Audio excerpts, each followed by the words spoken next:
Hello everyone, this is Mr. Collier with a set of notes on Newton's first law. So back in the late 1600s, Isaac Newton, a scientist and all-around genius, came up with a set of laws governing forces and how forces act. And so he did a lot of observing and thinking and came up with three laws of motion. And this is Newton's first law. So let's write that down. Newton's,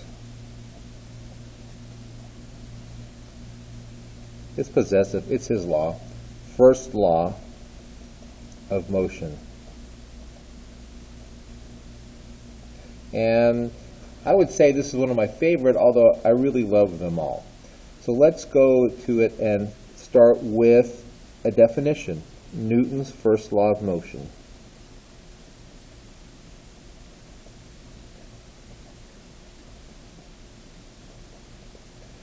And this one, when we first write it down, it seems overly complicated, but don't let that scare you. When you sort of read it and we talk about it in class, it'll make a lot of sense. So let's write it down, though. Newton's first law of motion says an object at rest will remain at rest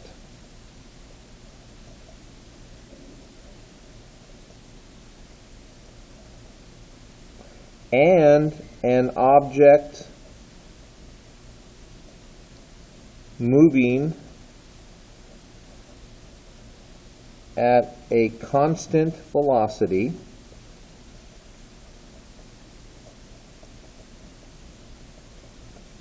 will continue to move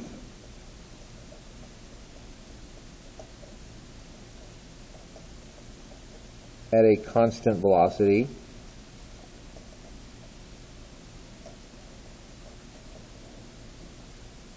unless, and this is huge, unless acted upon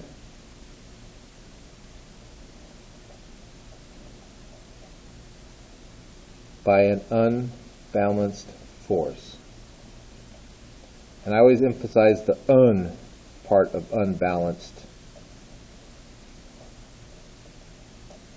force. So let's read that over while you're writing. Newton's first law of motion says an object at rest will remain at rest, and an object moving at a constant velocity will continue to move at a constant velocity unless acted upon by an unbalanced force. Emphasis on the un. And we'll have a lot of chance to talk about that. But let's give you an example right now. So here's an example. I know this may not apply to you, but the pile of laundry, I'll say the pile of clothes on your floor, although none of you would have that, on your bedroom floor, will stay there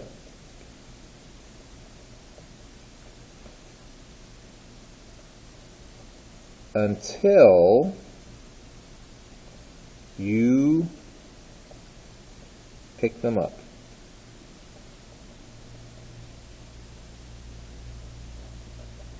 In this case, you are applying an unbalanced force. So I'll say that right here. That means you are applying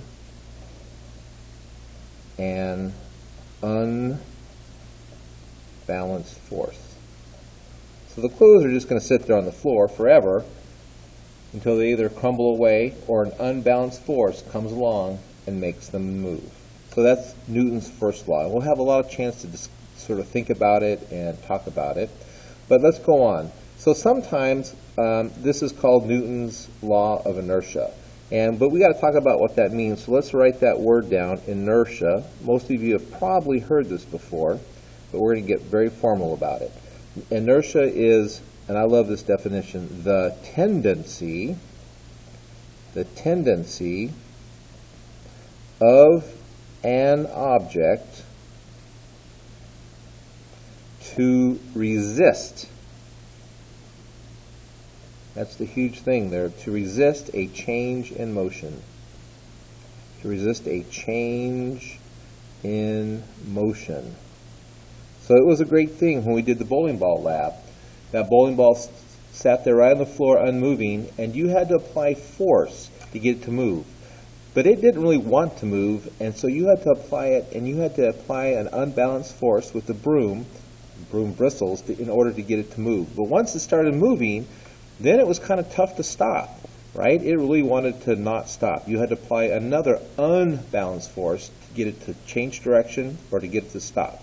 And usually the unbalanced force was the broom again, or sometimes people just put their foot right on top of the bowling ball to get it to stop. Again, another unbalanced force. So something we have to write here, and this will go right back to the bowling ball, and this will make sense to you. The greater an object's mass, the greater an object's mass, the more, the greater, let's use that word instead of more, the greater the inertia.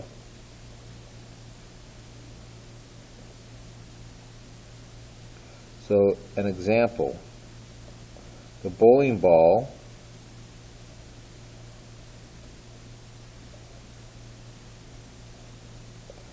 has more inertia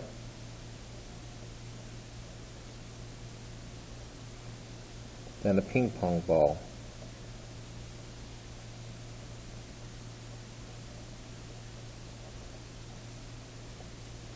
That means the bowling ball has a greater tendency to resist a change in motion. And it kind of makes sense. It's pretty easy to get a ping pong ball moving, not as easy to get a bowling ball moving. And let's just state it formally here that Newton's first law,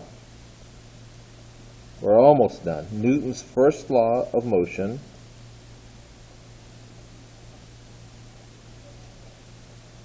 is also called the law of inertia.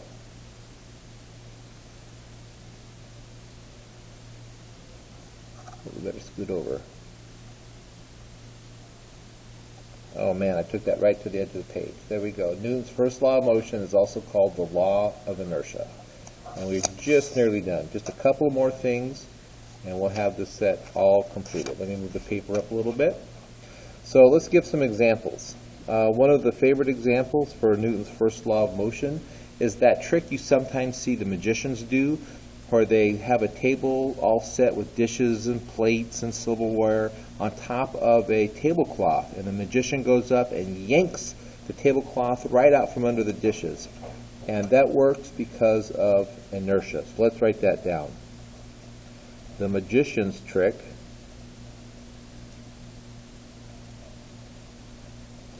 he pulls, or she pulls, the tablecloth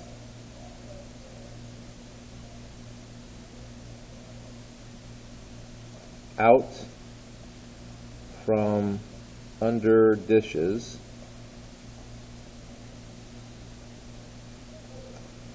the dishes stay put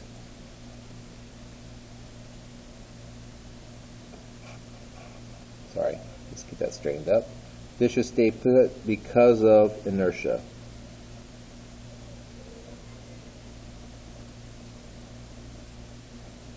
And lastly, this is the last two lines we need on the page. Another example are the crash test dummies